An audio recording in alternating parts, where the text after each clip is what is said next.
The Tulli Papyrus, as it is called, was a transcription of an ancient artifact once held in the Egyptian Museum at the Vatican. Its contents depict a bizarre encounter in the ancient world, events that took place in 1480 BC during the reign of King Thutmose III. The events of the manuscript take place over a number of days, describing the situation in Egypt as more and more shining fiery discs fill the sky. The former director of the Vatican's Egyptian Museum, Professor Alberto Tulli, discovered the original manuscript in 1933 during a trip to Cairo. The ancient manuscript was actually for sale at a local shop, and likely wound up in the shop by way of illegal looting. Professor Tulli wanted to purchase the original papyrus manuscript, but it was too expensive, so he asked if he could pay a smaller fee to make a copy, which he did.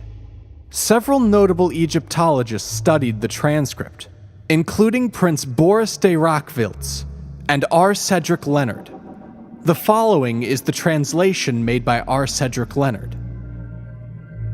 In the year 22 of the 3rd month of winter, 6th hour of the day, among the scribes of the House of Life, it was found that a strange fiery disk was coming in the sky.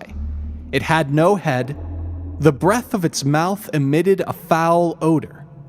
Its body was 1 rod in length and 1 rod in width.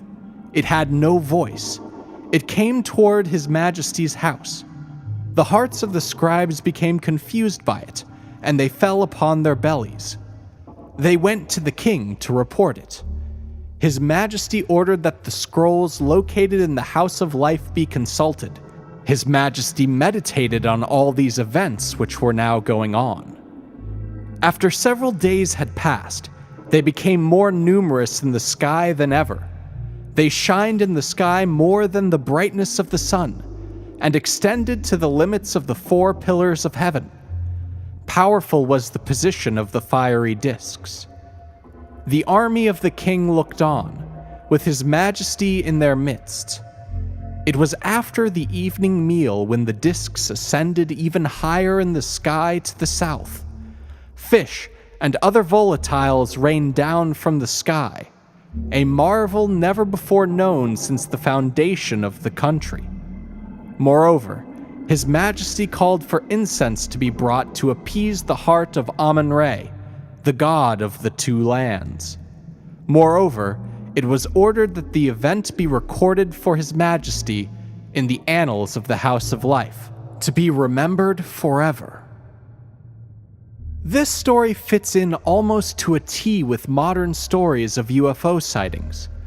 Fiery discs alone might be vague, and could have some other meaning than an encounter with a UFO.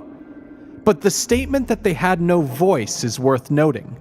As is the case with modern UFO sightings, it is often reported that the crafts make no sound as they pass overhead. Having no voice would be a reasonable ancient world equivalent for soundlessness. The other statement that caught my eye was the discs emitting a foul odor.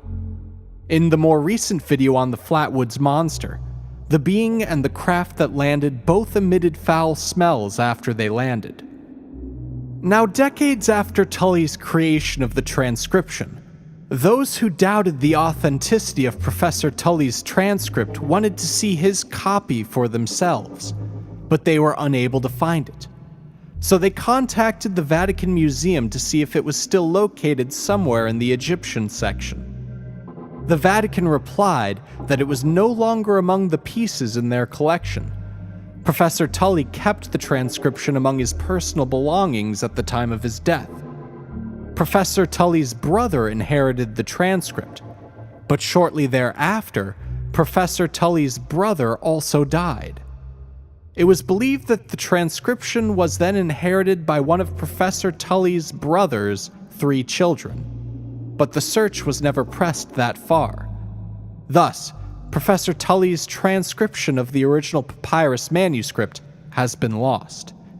It is also worth considering the fact that the original papyrus manuscript has never turned up, so it could still be out there as well.